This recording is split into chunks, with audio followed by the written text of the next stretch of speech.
সবাইকে নমস্কার। লিভিং সুপারন্যাচারালি তে আপনাদের স্বাগতম। এটি অল পিপলস চার্চের দৈনিক ভক্তিগীতি, যেখানে আমরা ঈশ্বরের বাক্যে কিছু সময় অতিবাহিত করি যাতে আমাদের বিশ্বাস দৃঢ় হয় এবং তার রাজ্যের জন্য ফলপ্রসূ জীবনযাপন করতে পারি। এই সপ্তাহে আমরা ঈশ্বরের নির্দেশনা পাওয়ার বিষয়ে আলোকপাত করছি এবং শাস্ত্র থেকে দেখছি যে কিভাবে ঈশ্বর আমাদের প্রতিটি পদক্ষেপে নির্দেশনা দেন। এই ভিডিওতে আমরা বিশেষভাবে আলোচনা করব কিভাবে ঈশ্বর আমাদের নবায়িত মনকে নির্দেশনা দেন। রোমীয় 12 অধ্যায়ের 2 পদ। তোমরা এই যুগের অনুরূপ হইও না, বরং মনের নবীকরণের দ্বারা রূপান্তরিত হও, যেন তোমরা ঈশ্বরের সেই ভালো, গ্রহণযোগ্য ও সিদ্ধ ইচ্ছা কি তা প্রমাণ করতে পার। সুতরাং, আপনি যদি প্রশ্ন করেন, আমরা কিভাবে ঈশ্বরের সিদ্ধ ইচ্ছা খুঁজে পাব, তা হল নবায়িত মনের মাধ্যমে।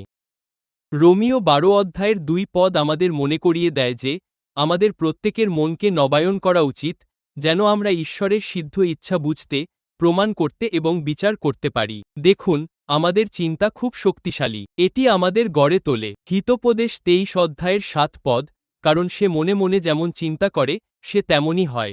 আমাদের চিন্তা আমাদের জীবনের অনেকটা অংশ গড়ে দেয়।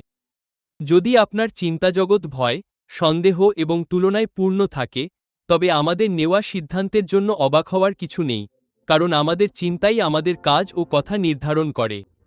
তাহলে, আমরা কিভাবে আমাদের মনকে নবায়ন করব? আমাদের প্রত্যেকের জন্য কিছু ব্যবহারিক পদক্ষেপ রয়েছে। প্রথমত, আমরা আমাদের মনকে শাস্ত্র দিয়ে পূর্ণ করি। ফোনের পর্দায় অহেতুক স্ক্রুল করে বা সময় নষ্ট না করে, আমরা মন দিয়ে ঈশ্বরের বাক্য নিয়ে সময় কাটাতে চাই।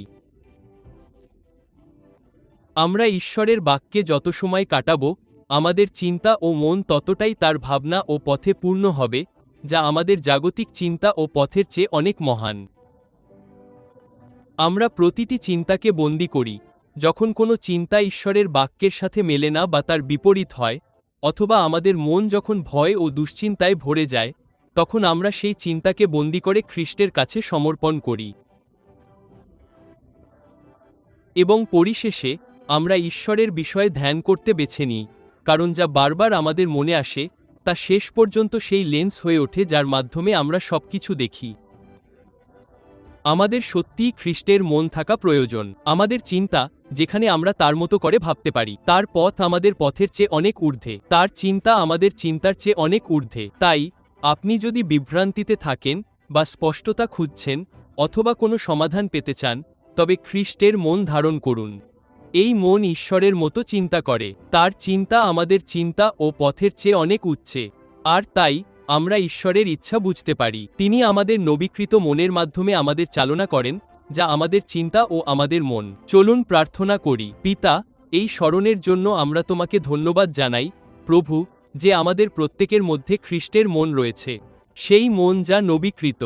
প্রভু, এটি এমন একটি মন যা তোমার মতো চিন্তা করে, তোমার বাক্য অনুযায়ী চিন্তা করে, যা পবিত্র আত্মা দ্বারা অনুপ্রাণিত। এবং আমি প্রার্থনা করি, প্রভু, যেন আমরা প্রত্যেকে প্রতিদিন খ্রিস্টের মন ধারণ করি, কারণ তোমার চিন্তা ও তোমার পথ আমাদের পার্থিব চিন্তা ও আমাদের পার্থিব পথের চেয়ে অনেক ঊর্ধ্বে। আর তাই প্রভু, প্রতি পদক্ষেপে আমরা আমাদের চিন্তার জন্য তোমার কাছে প্রার্থনা করি। আমরা প্রার্থনা করি প্রভু, তুমি যেন আমাদের মনকে তোমার বাক্য দিয়ে পূর্ণ করো। তুমি যেন আমাদের মনকে স্বর্গীয় চিন্তায় পূর্ণ করো। এবং প্রভু, আমি প্রার্থনা করি যে তুমি আমাদের প্রতিটি পদক্ষেপে আমাদের চিন্তার মাধ্যমে ও আমাদের মনের মাধ্যমে আমাদের পথ দেখাও। যিশুর পরাক্রমী নামে আমরা প্রার্থনা করি। আমেন।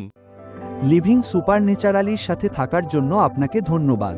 আপনার আধ্যাত্মিক পথচলাকে শক্তিশালী করার জন্য আরও সম্পদের খোঁজে অনুগ্রহ করে apcwo.org ভিজিট করুন।